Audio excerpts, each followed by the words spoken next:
Hello everybody, this is Refresh, and I'm here to discuss the Outlaws of Thunder Junction pre-release that I recently attended. Magic has gone doubling down on its wackier themes as of late after the clue-focused Murders at Karlov Manor. Now we have Outlaws of Thunder Junction, which is a Wild West themed set, and the set itself gets a little bit wacky at times.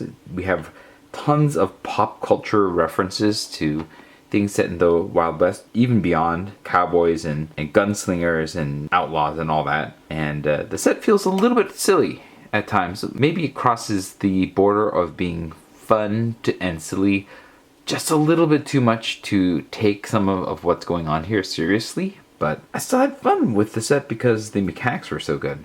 So this is a pre-release kit. It follows the pretty standard pre-release kits of the past several years. Inside you get a outer cardboard artwork sleeve, and then in the sleeve you get some counters that you can punch out, as well as some very generic tokens if you need them. And there's artwork even on the inside, so if you really want to appreciate this, you kind of have to take a look at the hard work that the artists have done like that. Then you have your deck box, simple cardboard but with art all around it, so that's nice too. You get a spin down life counter in one of several colors, and this one is black and green.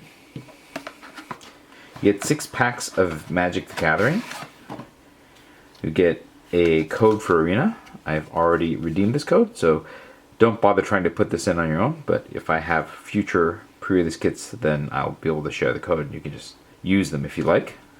You also get a promo card, in which case I got the Smuggler's Surprise, which is a green rare with a little stamping showing you that it's a promo foil.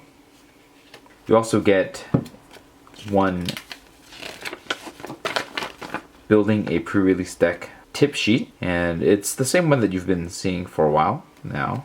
And then on the other side, just some art. This is Tiny Bones stealing something from some miners or something like that. Not quite as flavorful in terms of inviting you into the world, but I guess it's some cool little art.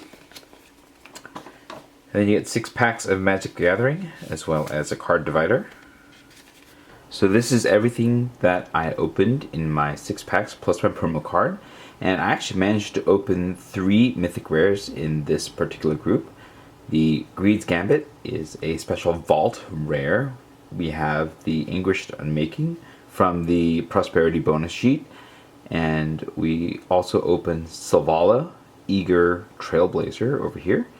And those are the 3 mythics that we got. Greed's Gambit wasn't one that I was really going to play because I think in sealed it's just too slow to be able to win with it before it destroys you. And then Anguished Unmaking I could play if I was in the colors, and Selvala is a pretty strong card, also something that I could play while I was in the colors. But if you take a look at the rest of my pool, you'll notice that 3 colors, white, black, and green, are very short in terms of overall card count, whereas blue has so many cards that I was pretty much guaranteed to have to play it.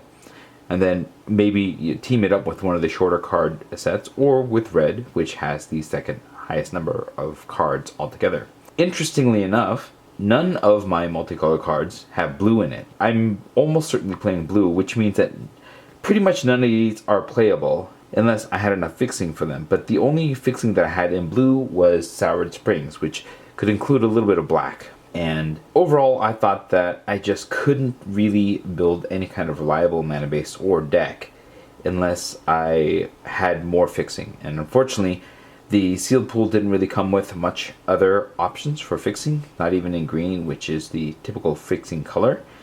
And so it became pretty obvious to me after looking at the different combination of cards that I would have to pretty much just play blue and red together. Fortunately, red offers quite a bit of removal, and blue offers a good amount of balance and a variety of creatures all along the curve. And so teaming them together, there was just a little bit of synergy in terms of the multi-spell and crime committing mechanical themes in the set. And so I had to turn my eye away from all of the high-powered multicolor cards here and just build a low-powered blue and red deck.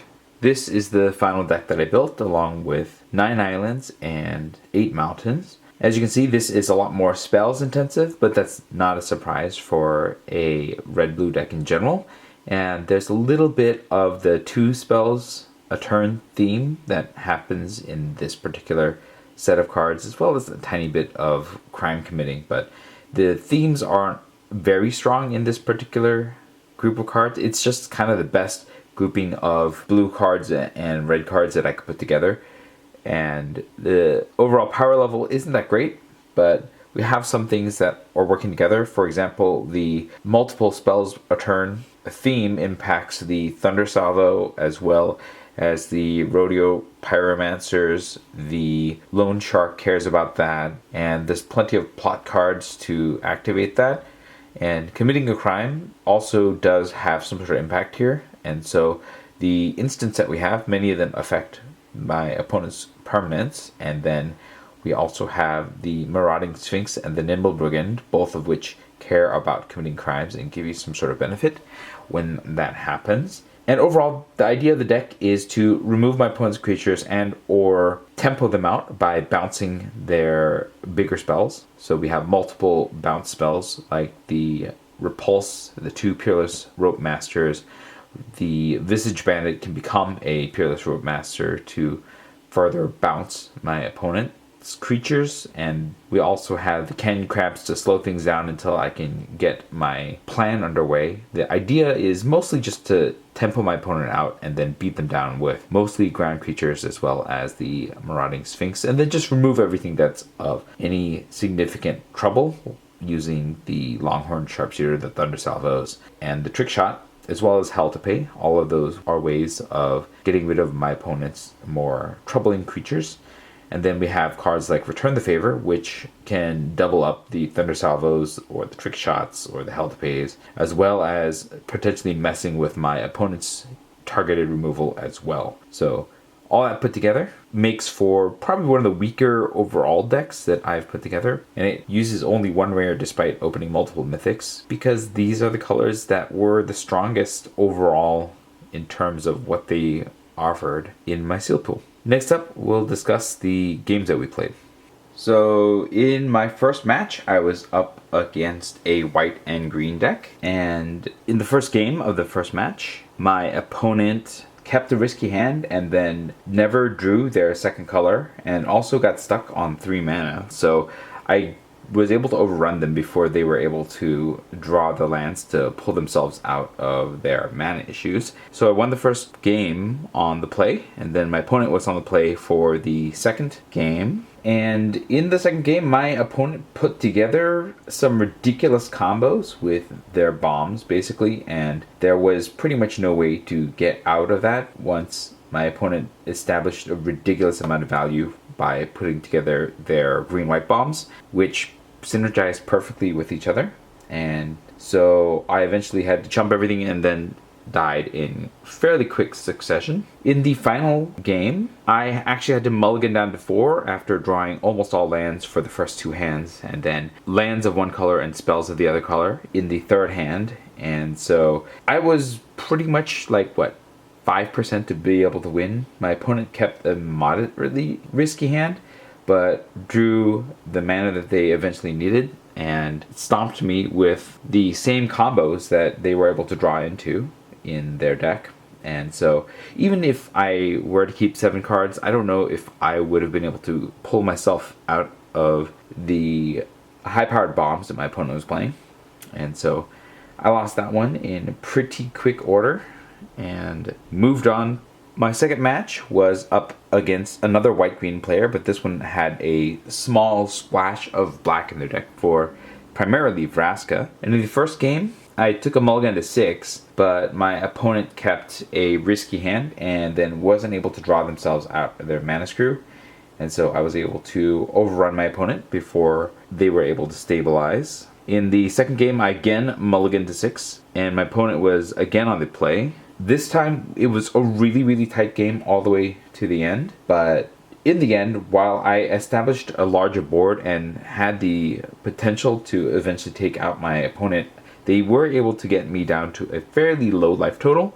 And then at the last minute, they were able to play a flyer and then take me out before I was able to roll over their forces with my wider board. In the final game, my plan of using the removal and bounce spells in my deck actually worked out. Because they were playing green, they had to play more expensive spells, and then being able to basically time warp them by bouncing their expensive creature that they played, and then follow up by building a board while doing so, and then removing other creatures, eventually left my opponent fairly defenseless, and I was able to run them over with that in a reasonable amount of time. That gave me the win for the match, and then I moved on to the third. In my final match, I was up against a fellow red and blue deck, and for the first game, I took another mulligan to 6, and then proceeded to flood out fairly early, which gave my opponent a time advantage at first. I eventually was able to catch up for a little bit, and we had a reasonable amount of parity on the board, but my opponent did manage to get their bomb out as well as their flyer, and because they were low on life, I could have possibly beat them on the following turn, but my opponent stole my flyer and then cracked in while I was defenseless to defeat me in the air. And so I lost the first game. In the second game, I was on the play, but unfortunately, I had to mulligan to 5 because I was, again, either drawing no lands or all lands, and that happens. And so I was probably only 2% to possibly win that one because my opponent kept a full hand and they out-resourced me throughout the whole game. I was able to kind of stabilize on the ground, but they eventually drew out their Iron Fist pulverizers, and those things do damage and scry on the second spell, and they had 2 of them, and so they were just able to save up second spell and then blow me out with their creature's effects. And so I lost that one in long order. We actually went to time, and then my opponent defeated me on the first turn of time. And so my pre-release ended with a record of 1-2, and 5 of my 8 games I had to mulligan. And so that part didn't feel good. Again, it's always a weakness of Magic the Gathering to have to mulligan. But on the plus side, at Emerald Knights, you only have to play 3 rounds, and as long as you play through all your rounds, you get prizes. And so they gave every player 2 play boosters of Outlaws of Thunder Junction, as well as 1 promo of your choice. I picked the Path of Ancestry here, but you could also get one of 2 other promos that they had available. And so that is nice. There are no real bad feels for losing this badly, although the mulliganing having to happen in the majority of my games did feel kind of bad. But other than that, no truly bad feels for playing all the way through the tournament. And I had a lot of fun with the mechanics of the set and my deck as well. I just wish that there was just a tiny bit more power in it. The theme of the set, I don't know.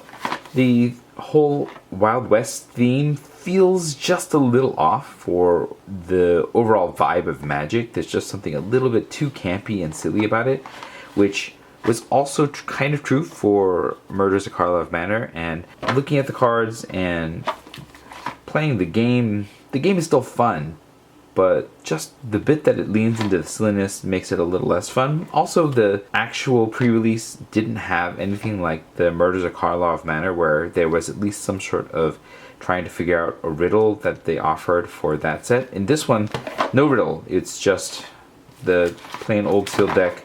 Nothing particularly special about it. Even the color treatment of the spin down die, it's not like this hasn't been done before, so that's not all that special. And so I felt like there could have been something offered in the pre-release experience to make it just a little bit more interesting. As it is, this is not the most exciting set. Mechanically, I think that the set is probably one of the stronger sets of the last few sets, but in terms of the theme and the overall pre-release experience, this is, just an average, maybe slightly below average, because there was even less done than normal. And so even though I had fun, I'm hoping that in future sets they are able to bring things together just a little bit better. Let me know how your pre-release experience went in the comments below. If you enjoyed this video, hit the like button. If you'd like to see more of my videos, you can hit subscribe. This was Refresh. Thanks for watching, and I will see you next time.